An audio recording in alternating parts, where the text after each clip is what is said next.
Hi guys, so as I'm sure most of you know, 2015 has come and it is gone and it has left us with an abundance of movies. We had ones that made us laugh, ones that made us cry, and ones that kept us on the edge of our seat. So in order to give credit where credit is due for the cinematic achievements of 2015, I bring to you my top 10 favorite movies of 2015. Now just keep in mind that all these films are my personal opinion. They may not be the most artistically wonderful films or may have the deepest meaning, but they're ones that I enjoyed the most. And finally, I didn't see every single movie this year. I saw the ones that I wanted to see, so I think that's enough. But with all that aside, let's get to it. Starting off the list at number 10 is Ex Machina. It's a movie that kept me engaged from start to finish and had so many interesting characters and well done performances, and by the end of it, all you can really do is think, not just about artificial intelligence, but about humanity as a whole. I love the twists and turns in this movie and everything that this film brought to the table. At number 9, we have the film that brought out my inner child, that's right, Inside Out. Just all the creativity and the imagination that was put into this film and the realistic take on a kid's personality and a kid's imagination when they're growing up was just breathtaking and immaculate to watch. This movie had me crying, it had me laughing, it had me pondering life as a whole. I mean, for a movie about emotions, what more could you ask for?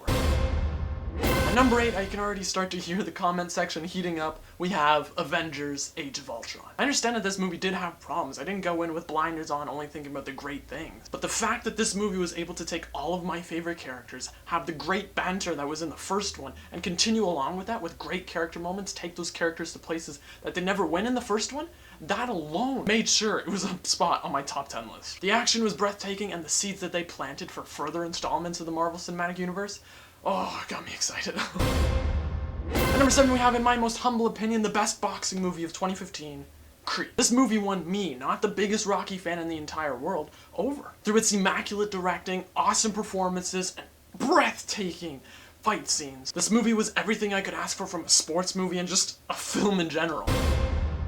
Number 6 shows us that film can still be art. The Revenant. From the first shot alone, I knew that this movie was going to be breathtaking to watch. The fact that it was actually filmed in natural lighting out in those harsh temperatures just threw you into the scenario. Superb performances from all around the board and even behind the camera make this revenge film not just a film, but an experience. Since I'm a pretty funny guy, you would think that this movie would be in the 8th spot. But because it deserves the 5th spot on the list, I'm going to give it to it. The Hateful Eight. Quentin Tarantino proves again why I enjoy his film so much. His dialogue, his style is written all over this movie. The fact that you're just following 8 characters have dialogue scenes and be entertained for an almost 3-hour runtime is just ludicrous. I love that whole whodunit approach to this film, and the fact that you're following along with Sam Jackson's character while he's trying to figure out what the hell's going on. The action gets bloody, monologues get deeply disturbing, but the more and more I think about it, the more and more I love it. And right now we're going to take a time out, because through all the other years of cinema that I've made my own personal top 10 list, I've had no problem. There's always been a clear-cut winner for number 1. This is the year, though, I struggled. So these next 4 movies at one point or the other, while I was making my list, they all had the number 1 spot at one point. But for the sake of it being a list and all, I had to put them in one way, so I'm going to leave it like this.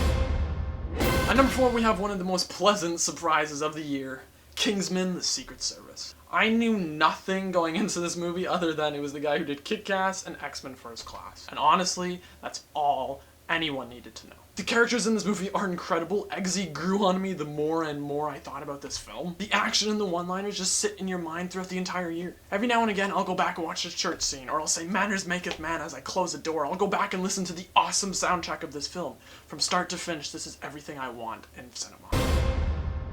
At number 3, we have one of the biggest snubs from the Oscars this year, Steve Jobs. How the hell did Aaron Sorkin not get nominated for an Oscar for this screenplay? A movie that doesn't have any guns or explosions or anything like that, to make it feel like every single one of these dialogue scenes is like an intense high-octane race or an intense high-octane fistfight is just incredible. All the actors do their job perfectly. I think what Danny Boyle did with the directing is so interesting to have it 3 separate segments. I thought that take really helped with the experience and added that layer of you really getting to know who Steve Jobs is over all these press conferences. For movies solely based on dialogue to have me laugh, to have me choked up, to be on the edge of my seat throughout the entire runtime, I gotta give it credit.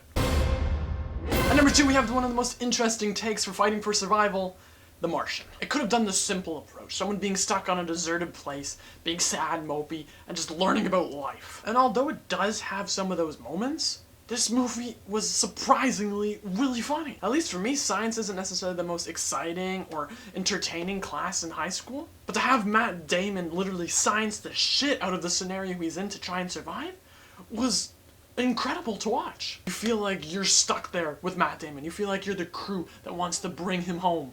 See what I did there? I go to the movies to have fun, to be entertained, to go on journeys with all these characters, to feel their emotions. And in my most personal opinion, the movie of 2015 that did that better than any other movie was Star Wars: The Force Awakens. Am I a big Star Wars fanboy? Not at all. The first time I watched the original trilogy from start to finish was a week before I saw The Force Awakens. I never grew up with the Star Wars mythos, and for J.J. Abrams to literally throw someone like me, who's so new to Star Wars, so new to like the world that it's created, and to make me enjoy it just as much as anyone else, you gotta give it credit. I literally said as soon as I walked out of that film that J.J. Abrams is the man. He did that with Star Trek, took a franchise I wasn't really familiar with, and made me so invested into these characters. The characters in this film are great because they're actually characters. These showdowns and confrontations wouldn't mean anything if we didn't have the characters we did. I felt the emotions, I felt the excitement, I felt the personal connection between these characters, and by the end of it, I realized I had a blast from start to end. What more could I ask for? So that's my list. Those are my personal favorite movies of 2015. If your opinion slightly alters or, have different opinions or would rank them in different orders, that's fine. All film is subjective, all people have different opinions, so let me know your thoughts. Guys, thank you for an incredible 2015, hoping 2016 can get even better. And until next time, I'm Marco Polo 2417.